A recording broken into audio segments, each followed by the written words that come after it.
फरेब झूठ दगाबाजी जिसकी फितरत थी।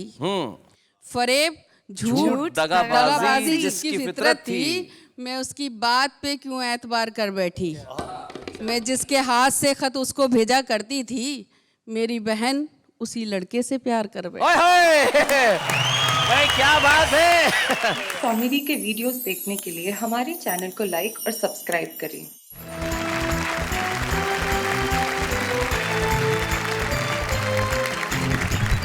स्वागत है आपका उस महफिल में जहां पे हंसी ठहाके मुस्कुराहट तो है ही, लेकिन जिंदगी से जूझते हुए कुछ सवाल भी हैं। यानी कि वो महफिल जिसका नाम है वाह वाह क्या बात है। हमारे तीनों कवि मित्र हमारे साथ बैठे। सबसे पहले जो मंच के इस कोने पे ये जो कंठ लंगोट लगाए बैठे हैं। कंठ लंगोट? नहीं, हिंदी है भाई, मैं भूल गया था। जैसे अंग्रेजी में तुम टाई कहती हो। टाई? जी जी। तो इस टाई में बड़े खूबसूरत से नौजवान जो फरीदाबाद हरियाणा से हमारे बीच में आए हैं और हास्य कविताओं पे इनकी पकड़ है, गा के भी पढ़ते हैं और तहत में भी पढ़ते हैं। और नाम है इनका दीपक गुप्ता। दीपक गुप्ता के पास में जो बैठी हैं उनका नाम अना दहलवी। अना दहलवी, जैसा कि जाहिर होता है कि दहलवी इसलिए कि आप दिल्ली से, आप मूलतः शुरू से दिल्ली में ही हैं? बीच में चली गई थी। बीच में चली गई थी और अब फिर दिल्ली में है। शादी होके वापस वहीं आ गई। क्या बात है। अना दहलवी एक बड़ी मशहूर शायरा है जो बहुत बढ़िया शेर कहती है और उनका खास अंदाज है अपने शेर कहने का। तो क्यों ना हम मिलकर एक बार जोरदार तालियां बजाएं अना दहलवी। उसके बाद ये जो मित्र हमारे सज्जन बैठे हैं, बिल्कुल जिनका चमकता हुआ ललाट है और जो चेहरे पे मुस्कुराहट है, सुभाष काबरा इनका नाम है। इनके लिए मैं अक्सर एक शेर कहा करता हूं कि मैं तो अकेला ही चला था जानिब मंजिल मगर लोग मिलते गए कारवां बनता गया। और इनके लिए मैं कहता हूं कि मैं तो अकेला ही चला था जानिब मंजिल मगर लोग मिलते गए काबरा बनता गया। सुभाष काबरा के लिए जोरदार तालियां। अक्सर लोग मेरे लिए कोबरा कह देते हैं, आपने पहली बार ढंग से काबरा कहा। नहीं, मैं भाभी के प्यार का शब्द तो आपको कैसे कह सकता हूँ। वो जो कहती है घर में वही ठीक है, लेकिन आप तीनों यहाँ पे उपस्थित हैं। तो आइए कविता की इस महफिल को शुरू करते हैं और सबसे पहले बुलाते हैं उसे जो स्वयं को कई वर्षों से नौजवान कह रहा है। हम चाहते हैं कि दीपक गुप्ता यहाँ आए और सुनाए और हम उनके लिए तालियां बजाएं। दीपक गुप्ता।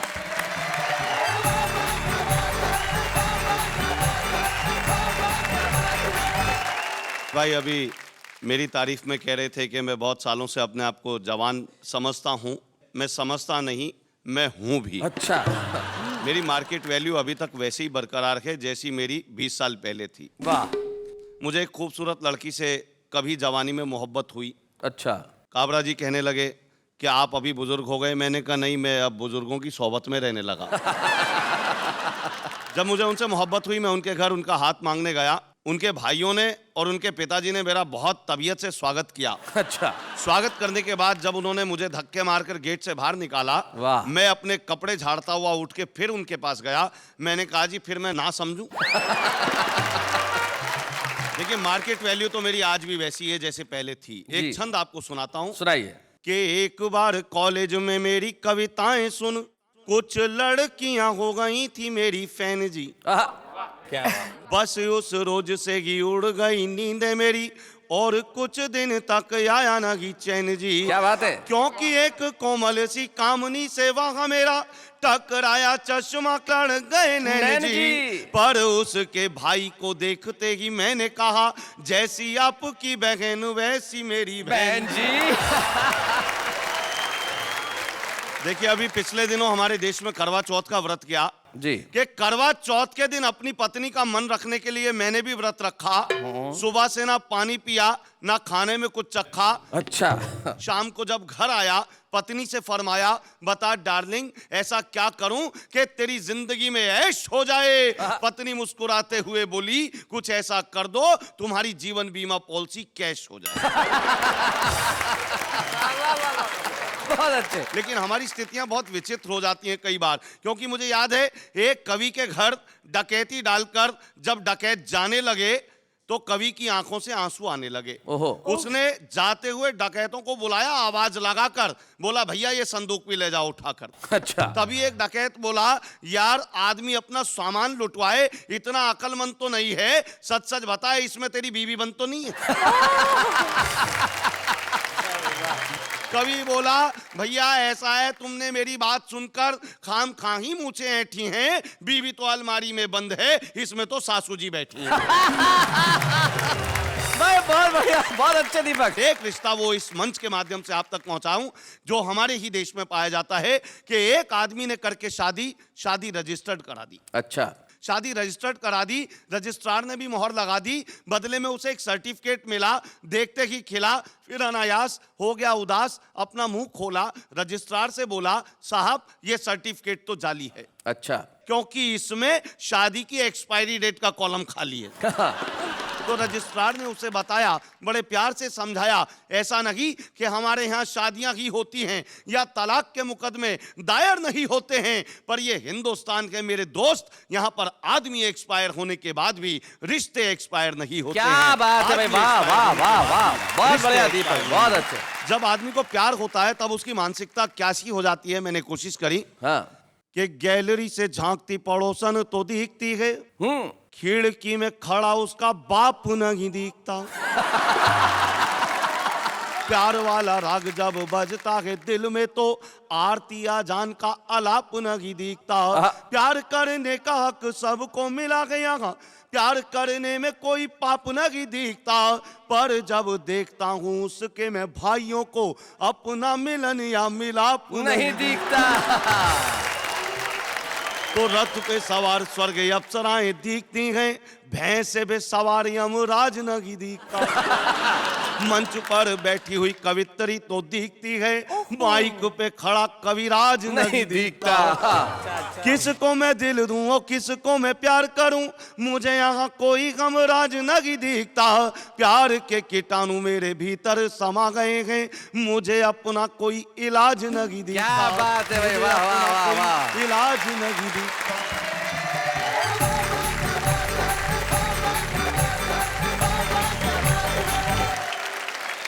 भाई दीपक, जब प्यार के कीटाणु किसी में समा जाए तो फिर सचमुच इलाज नहीं दिखता। लेकिन जब तुम मोहब्बत की बात कर रहे थे, मैं अना दहलवी को बड़े ध्यान से देख रहा था। अना कह रही थी कि भाई मोहब्बत की पीएचडी करने वाली तो यहाँ पे बैठी हुई है और तुम ये 5वीं क्लास के स्टूडेंट क्या बात कर रहे हो।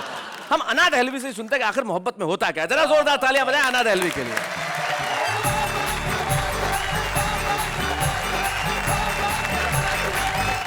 मैं जब तक यहाँ तक उठकर आई शैलेश जी, तो मुझे ये दीपक जी ने बहुत कुछ कहा जी। मेरी आदत में शामिल है, मैं किसी का कर्ज नहीं रखती, चुका दिया करती हूँ। अच्छा, 4 पंक्तियाँ इनको समर्पित करना चाहती हूँ जी। बल्कि समर्पित ही क्या, इनको श्रद्धांजलि अर्पित। गुफ्तगू में हया के ताले हैं। हमारे बच्चों को बता दो, गुफ्तगू मतलब? गुफ्तगू में हया के ताले हैं, और लब पर अदा का पहरा है। लड़कियों को समझ न पाओगे, ये समंदर बहुत ही गहरा है। क्या बात है। बहुत शुक्रिया, बहुत मन से सुना। और 4 पंक्तियां पढ़ना चाहती हूँ जी।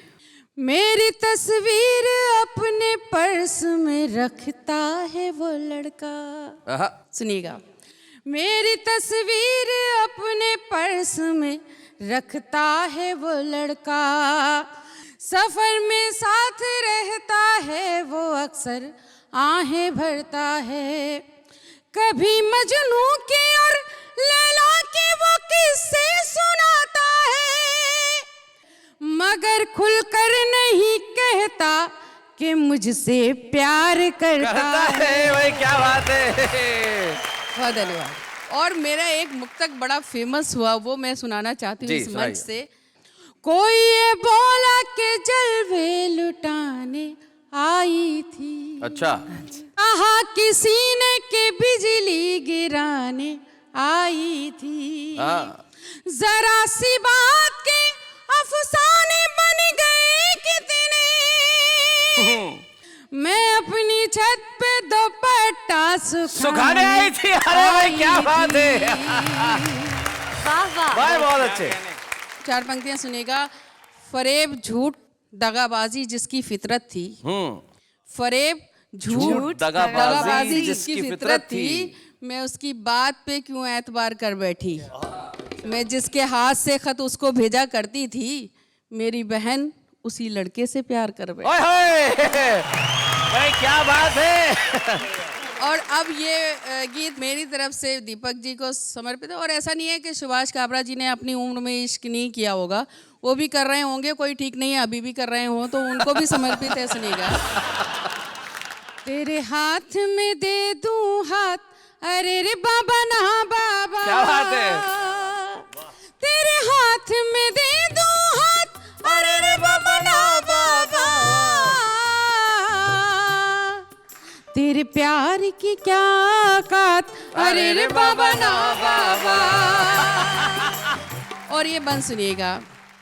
मेरी दुनिया भोली भाली, मेरे सपने सीधे साधे, तेरी उल्टी ही पुल्टी कसमें, तेरे आड़े तिरछे वादे। मुझे गांव से लेकर उड़ जा, मुझे मन का देश दिखा दे। मैं कहती हूँ जब भी तुझसे, मुझे लंदन सैर करा दे। तू कहता है चल गुजरात, अरे बाबा ना बाबा। और इसका बंद खास तौर पे समर्पित करती हूँ शैलेश जी आपको, कि अगर शायरी हो तो मन मिले सुनिएगा जी। मेरा जौबन भीग न जाए, ये सोच के मैं घबराऊं, आवाज किसी ने दी है, जाऊं तो मैं कैसे जाऊं। क्या बात है। बादल की नजर है मुझ पर, बूंदों के लगे हैं फेरे, मिट्टी का बदन है मेरा, कागज के हैं कपड़े मेरे, बड़ी जोर की है बरसात, अरे रे बाबा ना बाबा, बड़ी जोर की है बरसात, अरे रे बाबा ना बाबा। और आखिरी बंद, अब आप जिसका जी चाहे उसको समर्पित करें, बल्कि मैं नेहा जी से कहूंगी कि उनके पास वाले को समर्पित कर दें, ज्यादा अच्छा होगा। सुनिएगा जी। मैं हाथ छुड़ाना चाहूं, तू हाथ दबाना चाहे,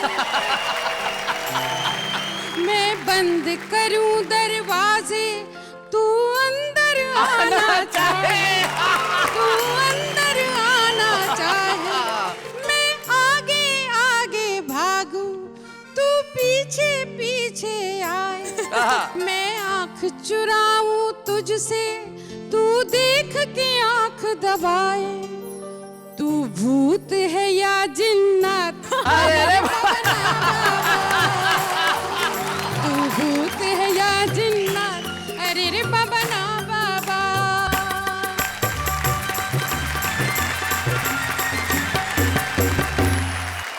अना जी, आप जाने लगी तो लोग कह रहे हैं अरे बाबा ना बाबा, ना रुक जाइए, बाबा, थोड़ी देर रुक जाइए। actually। राही बस्तवी एक शायर है जिन्होंने शायद सबसे पहले ये एक गीत कहा था कि तुझे कौन करेगा प्यार, अरे बाबा ना बाबा। और फिर अरे अरे रे बाबा ना बाबा पे बहुत खूबसूरत गीत लिखे गए, जिसमें से बड़ा ही खूबसूरत गीत पढ़ा आपने। और सुभाष जी को आपने कहा कि बुजुर्ग हैं और मोहब्बत के शेर भी सुनाती रहीं। तब मुझे एक शायर के दो शेर याद आ गए। उन्होंने ये कहा कि ठंडा कारोबार पड़ा है, क्या कातिल बीमार पड़ा है। ठंडा कारोबार पड़ा है, क्या कातिल बीमार पड़ा है, और जिस दिन थी त्योहार की छुट्टी उस दिन ही इतवार पड़ा है। जी सुभाष भाई, केवल एक शेर सुनाना चाहूंगा। जी इरशाद इरशाद। बातें करती ये कैसी कैसी है, मैं तो समझा था अबला जैसी है, इनके शौहर पे रहम करना खुदा, जिनके घर में ये बला ऐसी है। माफ करना, मैंने पहले ही कहा था कि मैं किसी का कर्ज नहीं रखती हूँ। कर्ज वापस चुका दीजिए। एक जुगनू की जिसमें ताब नहीं, वो है बेताब जुगनुओं के लिए। हाँ। कब्र में दोनों पाँव हैं लेकिन दिल धड़कता है लड़कियों के लिए। लेकिन मजे की बात यह है कि आना दहलवी जी के शौहर जफर साहब खुद यहाँ पे मौजूद हैं। भाई कमाल है। मैं ऐसे पुरुषों का बहुत सम्मान करता हूँ जफर साहब, जो अपनी पत्नी की प्रतिभा को पहचानते हैं और सुनने के लिए भी, आप उनका साथ देने के लिए यहाँ पे उपस्थित हैं। और खुद आप बहुत बढ़िया शेर कहते हैं, तो क्या कहना है आपका? मेरी एक गजल है, उसके दो मतले और एक शेर पहुंचाता हूँ। यूं भी अक्सर साथ निभाना पड़ता है। अच्छा। यूं भी अक्सर साथ निभाना पड़ता है, हम सफरी का बोझ उठाना पड़ता है। अच्छा। दूसरा मतला है, हर रिश्ते का कर्ज चुकाना पड़ता है, हर रिश्ते का कर्ज चुकाना पड़ता है। दिल में दिल का दर्द छुपाना पड़ता है। आहा, दुनियादारी इतनी भी आसान नहीं, दुनियादारी इतनी भी आसान नहीं। सबसे रस्मन हाथ मिलाना पड़ता है। क्या बात है भाई, वाह वाह वाह वाह वाह वाह, बहुत अच्छे, बहुत बहुत शुक्रिया जफर साहब, thank you so very much. और जैसे कि हम जोड़ी पे बात कर रहे हैं, तो आज जोड़ी कमाल की है। तुम कुछ कहना नहीं चाह रही बहुत देर से? मैं कब से कहना चाह रही हूँ जी। कि इतनी अच्छी खूबसूरत जोड़ी के बाद, उसको देखने के बाद मुझे एक सवाल पूछना है। जी पूछिए। क्या सचमुच जोड़ियां स्वर्ग में बनती है? बड़ा मुश्किल सवाल है। आज के जमाने में ट्रेन में, बस में, सड़क पे और तो और फुटपाथ पे जोड़ियां बनती, तो स्वर्ग में बनने का इंतजार कौन करे भाई? तो भाई जोड़ियां स्वर्ग में बनती है नहीं ये तो पता नहीं, लेकिन सुभाष काबरा की हास्य कविता से जोड़ी लगभग 35 वर्ष पहले बनी और बहुत सालों से कवि सम्मेलन करते रहे, संचालन करते रहे। उनकी किताब मैंने देखी तो उनकी किताब के पिछले भाग में इनका परिचय बड़ा, बहुत ही जिसको कहते हैं इंटरेस्टिंग परिचय लिखा हुआ है। खुद का नाम है, बोले इतने सारे प्रोग्राम किए, इतने सारे प्रोग्राम लिखे गए, घर में एक बीवी है, ऐसे सब परिचय में लिखा है। 2 बच्चे हैं और वो तमाम रिश्तेदार हैं जो अमूमन पाए जाते हैं। एक लोन पे ली हुई कार है, एक कंप्यूटर है जिसमें ब्रैकेट में लिखा हुआ है जिसे चलाना नहीं आता, एक फ्लैट है जिसकी किस्तें अभी तक चुकाई नहीं गई। ये सारी ईमानदारी से जो आदमी परिचय दे सकता है वो कोई निश्चित तौर पे हास्य कवि ही हो सकता है। तो ऐसे हास्य कवि सुभाष काबरा आइए हमारे बीच में।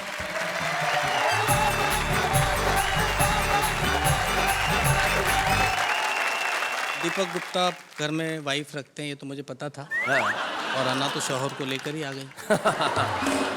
तो मुझे लग रहा है कि ये इतने भव्य मंच पर आकर थोड़ी सी देर के लिए बहक गए थे। बहुत शरीफ लोग हैं दो, बहुत शरीफ, बहक गए थे। 2 पंक्तियां। स्वागत। ये जो 2 लोग बहकते हुए घर जाएंगे, घर पहुंचते ही संभलने की सजा पाएंगे। बहुत अच्छे। कहाँ से शुरू करूं? आगरा कई बार जाता रहा अपने निजी कारणों से। ठीक हमें होने पता के है बाद वहाँ। नहीं, इन्हें पता है क्योंकि ये तो अभी भी जाती है मंथली चेकअप के लिए। अरे ये लड़की तो मेरे पास वाले वार्ड में। हाँ, ये मंथली चेकअप परमानेंट है वहाँ की। एक बार ठीक होने के बाद गया, ताजमहल देखा। 4 पंक्तियों का जन्म हुआ, आप तक पहुंचाता हूँ। इन 4 पंक्तियों की ये खासियत है जी। कि ये बहुत मशहूर पंक्तियां हैं मेरी, और मैंने आज सुबह ही लिखी हैं। कि मिस्टर शाहजहां, खाविंदे मुमताज महल, एक बार फिर से हिंदुस्तान में आओ। हाँ, इस बार आगरे में नहीं, मुंबई में अपनी महफिल जमाओ। हाँ। क्या बात है। अरे बनाया होगा किसी जमाने में तुमने ताजमहल, आज की तारीख में 2 रूम किचन बना के दिखाओ। क्या बात है, आज की वाह वाह तारीख में वाह 2 वाह रूम वाह किचन। भाई, बहुत बढ़िया। अब नवाबों की आदत होती थी कि वो 2 पंक्तियां कहो तो 4 लौटाते थे। आप तो रहे हो काफी नवाबों के साथ क्या इस बात जमाने है। से, तो उन्होंने 8 भेज दी। अच्छा। लिखते हैं, आज भी मिलती हैं सरेआम सैकड़ों मुमताज, और सभी को ताज की ख्वाहिश है, मगर लहू में एक कतरा भी मोहब्बत का नहीं आहा, है, संगे मरमर पे टिकी सबकी नजर। क्या बात है भाई, वाह वाह वाह वाह, बहुत अच्छे। अगर कहीं कोई सही मुमताज पाई भी गई, वक्त के हाथों जिंदा ही दफनाई गई। क्या बात है, वाह वाह वाह। वक्त के हाथों जिंदा ही दफनाई गई, ऐसे हालात में अब ताज मेरा बाप बनाए। ऐसे हालात में अब ताज मेरा बाप बनाए, जिसे जरूरत हो वो कमबख्त अपने आप बनाए। क्या बात है, वाह वाह वाह वाह, बहुत अच्छे। नेताओं पे कुछ बातचीत करनी चाहिए, हालांकि बातचीत करने लायक तो रहे नहीं, बहुत जी, कम रहे लेकिन हैं। फिर भी कैसे कैसे गोत्र के नेता हो गए, कुछ टुकड़े सुनाता हूँ आपको। कि पनवाड़िन ने, जो पान की दुकान पर बैठता है उसकी पत्नी को पनवाड़िन कहते हैं। जी, पनवाड़िन। पनवाड़िन ने पनवाड़ी का चरित्र देश के नेताओं के चरित्र से बहुत ऊंचा बताया। क्या बात है। 60 साल से हिंदुस्तान का नक्शा दुकान पर टंगा है शैलेश भाई, लेकिन पनवाड़ी ने हमेशा केवल पान पर चूना लगाया। क्या बात है भाई, वाह हमेशा वाह केवल वाह, बहुत अच्छे। कुछ और बातें देखें नेताओं के बारे में। कि नेताजी ने गांव पहुंचकर गांव वालों को जमा किया और पूछा, क्या अभी भी आपके गांव में जहरीले सांप हैं? तो किसान बेचारे हाथ जोड़कर बोले, वो किसी जमाने में थे साहब, आजकल तो यहाँ से वहाँ तक बस आप ही आप हैं। भाई वाह वाह वाह वाह वाह, बहुत अच्छे। वाह वाह वाह वाह। बिल्कुल आपने सही कहा कि वो जहरीले सांप की जगह आप ही आप हैं। मुझे एक हमारे कवि हैं तेज नारायण बेचैन, वो भिंड मुरैना में रहते हैं, डाकुओं का क्षेत्र है, तो वहां से उनकी कविता की 2 पंक्तियां मुझे याद आती है। वो कहते हैं कि तोप तमंचे छुरे कतरनी पहने चाकू भेज दिए, सीमा की रक्षा करने कई वीर लड़ाकू भेज दिए।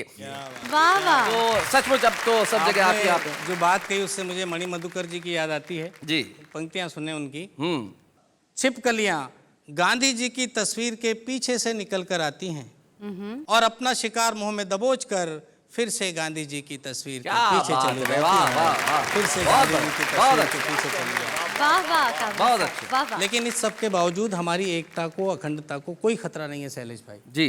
लोग कहते हैं यहाँ से टूट रहा है देश, वहां से टूट रहा है, ऐसा कुछ भी नहीं है। शीर्षक है एकता। कन्याकुमारी से कश्मीर तक और झोपड़पट्टी से जागीर तक, सबके इरादे नेक हैं, हम सब एक हैं। सबके इरादे नेक हैं, हम सब एक हैं। रेलवे स्टेशन पर चाय की दुकान में चाय बनाने वाला लड़का देश का सच्चा सपूत है। हाँ, हर स्टेशन पर मिलने वाली पानी जैसी चाय हमारी एकता का सबसे बड़ा सबूत है। क्या बात है, हमारी एकता का सबसे बड़ा सबूत है। सबसे बड़ी बात मुझे ये लगती है कि हिंदी की बातें सब लोग करते हैं, जी।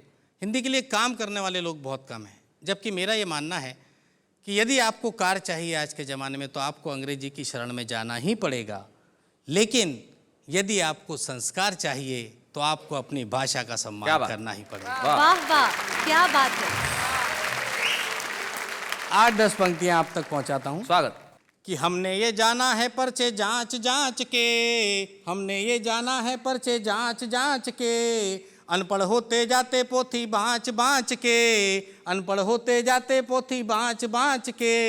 हिंदी की खाने वाले अंग्रेजी गाते हैं, हिंदी की खाने वाले अंग्रेजी गाते हैं। बेटे ये नादान माँ को भूल जाते हैं, बेटे ये नादान माँ को भूल जाते हैं। कंप्यूटर का युग है आगे बढ़ते जाइए, लेकिन हमको मेमोरी से मत मिटाइए। क्या बात है? क्या बात है? पिज़्ज़ा खाने वाली पीढ़ी पैदा होती है, लेकिन मक्के की रोटी है। वाह वाह वाह, बहुत अच्छे।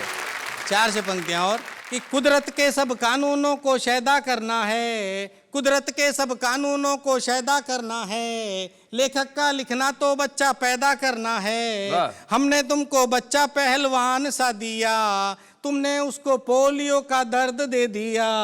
चलने से लाचार, सोच से गूंगा हो गया, एक जरा सी भूल से मेरा बचपन खो गया। जिस बचपन की खातिर मैया पल पल रोती है, क्योंकि मक्के की रोटी मक्के की रोटी है। वाह वाह वाह वाह वाह, बहुत बढ़िया।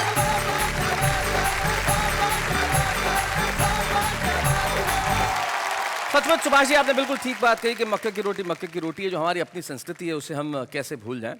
कितना ही पिज्ज़ा और बर्गर क्यों ना खा ले, लेकिन जो माँ के हाथ की रोटी पकती है उसे भूलना संभव नहीं है। Correct. कितना ही विमानों में क्यों ना बैठ जाए, महंगी से महंगी कार क्यों ना चला, लेकिन जब बचपन में किराए पे घंटे भर के लिए साइकिल लेके जाया करते थे, वो सुख वापस पैदा हो नहीं सकता। हमें उधार की भाषाओं की शायद बाहरी आवरण में ज़रूरत पड़ती हो, लेकिन हमारे भीतर अपनी भाषा है, और हमारे भीतर की इस भाषा के विकास के लिए जो हिंदी कविताओं का वो कार्यक्रम है जिसका नाम है वाह वाह वाह, क्या बात है। और कमाल ढंग से बातचीत करते हैं। नाम है उनका तनुज महाशब्द, यानी कि तारक मेहता का उल्टा चश्मा के मिस्टर अय्यर। अय्यर।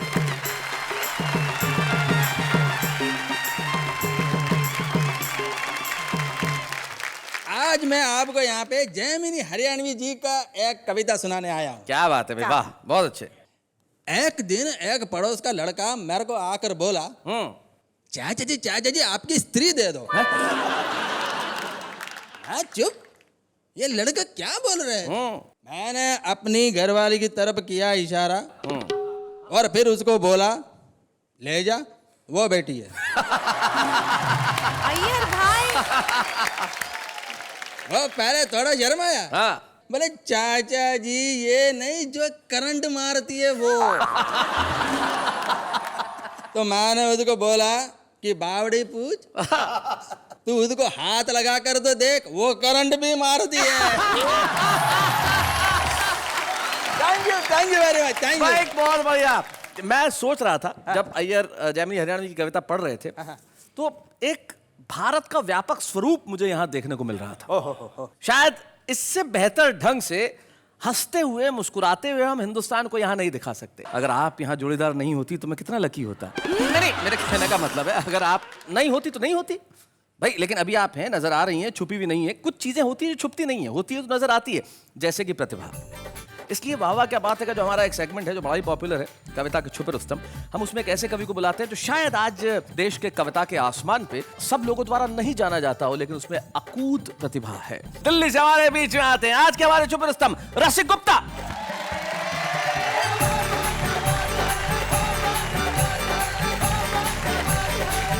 नमस्कार। वाह वाह, क्या बात है कि लोकप्रियता 2 पंक्तियों में बताना चाहता हूं। जी।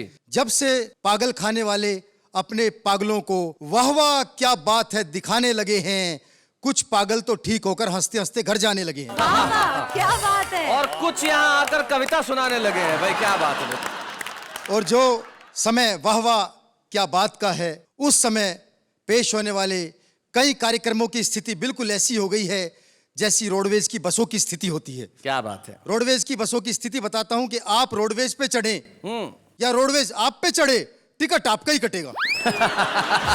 अच्छा, अगर कंडक्टर सो जाए तो किसी का टिकट नहीं कटता, और ड्राइवर सो जाए तो सबका टिकट एक साथ कट जाता है। बहुत अच्छे।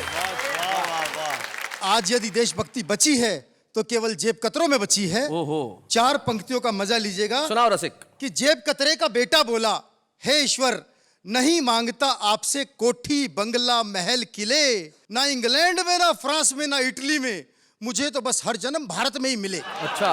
तो बाप बोला, मैं धन्य हुआ जो जेब कतरे का बेटा होकर भी तेरी रगों में देशभक्ति का रक्त बहता है।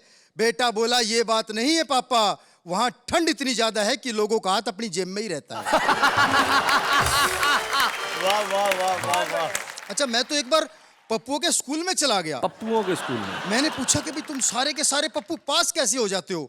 बोला जी नकल चला के। मैंने कहा कभी पकड़े नहीं जाते? बोला पकड़े जाने का सवाल ही नहीं है, नकल हम हाथ पर लिखते हैं, जब चेकिंग करने वाले आते हैं तो कर लो, अंदर तो कुछ निकलता ही नहीं। अच्छा, एक पप्पू फेल हो गया तो मैंने उससे पूछा, आपने इस टेक्नोलॉजी का प्रयोग नहीं किया? बोला भाई साहब किया था, किस्मत ही खराब थी, नकल हाथ पर लिखी थी, अजब खेल हो गया, वॉशरूम में हाथ धो लिए, पप्पू फेल हो गया। बहुत अच्छे। और 2 पंक्तियों का मजा लीजिएगा कि मैंने अपने मकान मालिक से कहा, एक दिन लोग कहा करेंगे कि तुम्हारे मकान में एक बड़ा कवि रसिक गुप्ता रहता था, गुरु उस दिन तू पूरे मोहल्ले में छा जाएगा। बोला शाम तक किराया नहीं दिया तो वो दिन आज ही आ जाएगा।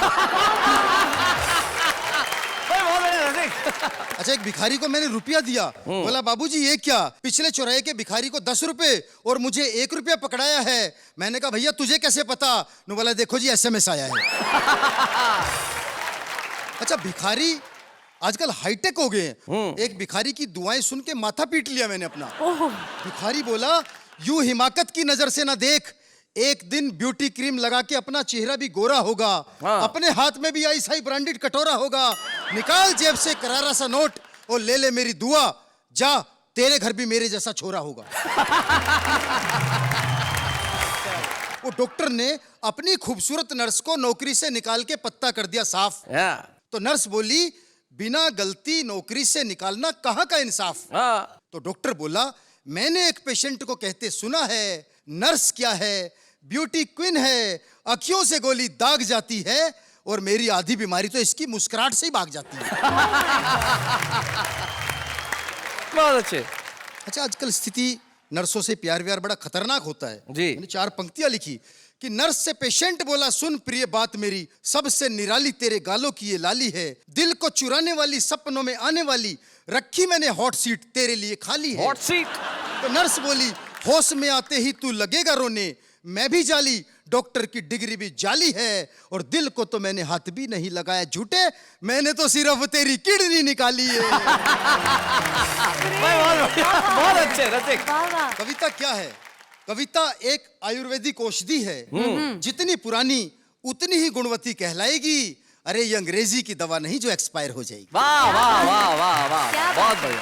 तो कविता की शक्ति मैं बताना चाहता हूँ 4 पंक्तियों में। क्या बात? कि एक बार एक सपेरा जहरीले सांपों के बीच दिखा रहा था अपना कमाल, यानी वही पापी पेट का सवाल। लोग उसकी बहादुरी पर रुपया 58-54 दे रहे थे और सस्ते में ही खेल का मजा ले रहे थे कि अचानक उसके चेहरे पर मौत का साया मंडराने लगा, और उसकी हालत देखकर मुझे उस पर बड़ा ही तरस आने लगा। मैंने पूछा, हे सपेरे भाई, क्या तुझे किसी जहरीले सांप ने काट खाया है जो तू इतना घबरा रहा है? वो बोला, नहीं बाबूजी, वो सामने से पुलिस वाला डंडा लिया रहा है। क्या बात है भाई, वाह वाह वाह वाह। आपने बिल्कुल सही कहा कि कविता आयुर्वेदिक औषधि की तरह है जो समय के साथ गुणवती होती जाती है। अंग्रेजी दवाई नहीं है जो एक्सपायर हो जाएगी। कविता कभी मरती नहीं, शब्द कभी मरते नहीं, कविता हमेशा जिंदा रहती है। और आपने जो शब्द सारी दुनिया को सुनाए हैं और जो शब्द लोगों तक पहुंचे हैं वो सिर्फ आप ही को रसिक नहीं रहने देंगे। करोड़ों लोग आज आपके रसिक हो जाएंगे और जब करोड़ों लोग आपके रसिक हो जाएंगे तो फिर आप गुप्त कहाँ रहेंगे। हम चाहते हैं कि आप सारी दुनिया में छाएं और हम एक स्मृति चिन्ह वाह वाह क्या मंच से आपको प्रदान करना चाहते हैं। जोरदार तालियों से स्वागत करते हैं रसिक गुप्ता।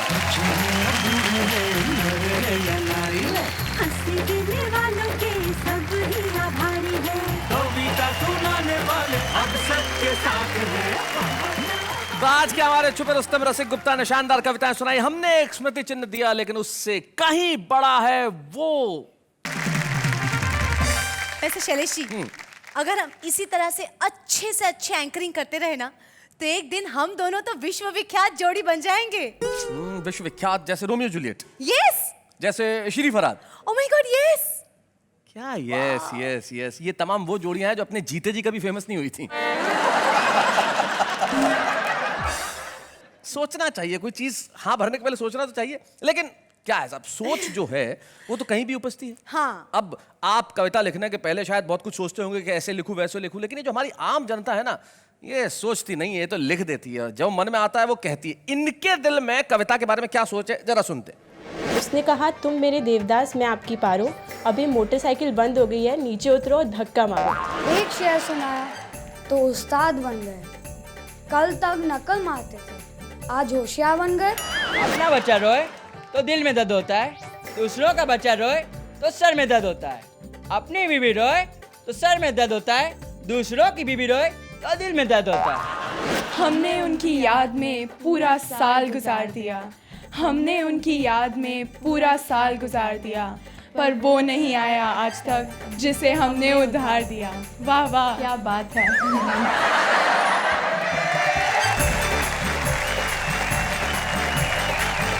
भाई मान गए।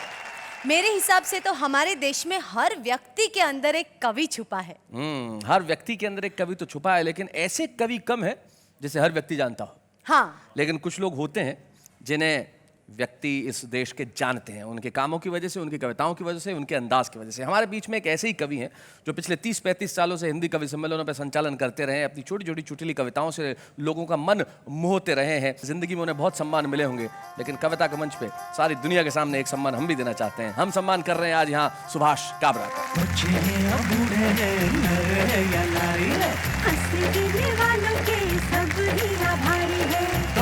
सुनाने वाले अब सबके साथ हैं। किसी के भी जीवन के अंदर सम्मान की घड़ी और महत्वपूर्ण हो जाती है और बड़ी हो जाती है जब उसके परिवार का कोई सदस्य वहां पर उपस्थित हो। और परिवार के सदस्य में भी यदि कोई माँ अपने पुत्र का सम्मान होते देखे तो उससे बेहतर क्या हो सकता है। करेक्ट। आज हमें बड़ी खुशी है कि हमारे साथ सुभाष काबरा की माताजी श्रीमती लक्ष्मी देवी और उनकी बहन मीरा होलानी उपस्थित है। माताजी, ये क्षण जो है आपके लिए और सुभाष दोनों के लिए ही बहुत महत्वपूर्ण क्षण है। और जब पहली कविता लिखी थी सुभाष काबरा ने, तब आपका पहला याद है आपको क्या रिएक्शन रहा था? तो वो पढ़ती थी, मैं जरूर लिखी कविताएं। अच्छा, आप इनकी कविताएं पढ़ती थी? हाँ। आपको सुनाते भी थे कभी कविता? हाँ। इनकी कौन सी कविता सबसे ज्यादा पसंद आती है आपको? चिमटे से घसीटा, कॉलर से घसीटा, ऐसा कुछ। अच्छा, मतलब आपको ये पसंद आया कि इन्होंने बहू को चिमटे से घसीटा, आपको इसमें आनंद आया बस है? बहू ने नहीं, बहू ने नहीं भाई, बहू ने घसीटा। अरे अरे अरे, तब आपको आनंद आया भाई। क्या मेरी पीड़ा थी इसलिए पीड़ित हुई। आपकी पीड़ा थी इसलिए आप पीड़ित हो गई। क्या बात है। मीरा, आप कुछ कहना चाहेंगी? कितने बड़े हैं आपसे उम्र में? मुझसे उम्र में तो बड़े हैं ही, लेकिन अभी तक की जिंदगी के हर फैसले में, हर चीज में मेरे पिताजी की तरह इन्होंने पूरा योगदान दिया है। क्या बात है मीरा। लेकिन मेरा मूल प्रश्न अभी भी वहीं खड़ा है कि आपसे कितने बड़े हैं? आप छोड़ेंगे नहीं? देखिए, बताइए जरा। जैसे उम्र नहीं पूछी जाती औरतों की। मैं तो इनकी पूछ रहा हूँ। आपसे कितने बड़े हैं? ये आप माताजी से पूछिए। जी, कितना फर्क है दोनों में? इनमें 15 साल। 15 साल बड़े। तो यानी आपके बीच में बचपन में कभी झगड़े जैसी बात तो कभी हुई नहीं होगी? नहीं नहीं, बिल्कुल नहीं। पिता स्वरूप इन्होंने आपको हमेशा प्यार दिया। सुभाष, आज आपके सम्मान पे आप कुछ कहना चाहेंगे? 4 पंक्तियां कि हम मंच के लोगों का इतना सा फसाना है, रोने को नहीं कोई, हंसने को जमाना है। हर सुबह है शिक्षा की, हर रात परीक्षा की, इम्तिहान में बैठे हैं, परिणाम अजाना है। भाई वाह वाह वाह वाह। हास्य की बात करने वालों की, भीतर चाहे कितने भी आंसू हो लेकिन वो आपके लिए लेके आते हैं मुस्कुराहट। तब जाते आते मुझे एक कवि की 2 पंक्तियां याद रहती है। वो कहते हैं कि तन्हा तन्हा दुख झेलेंगे, महफिल महफिल गाएंगे, जब तक आंसू पास रहेंगे तब तक गीत सुनाएंगे। मिलते हैं फिर से। वाह वाह, क्या बात है। मैं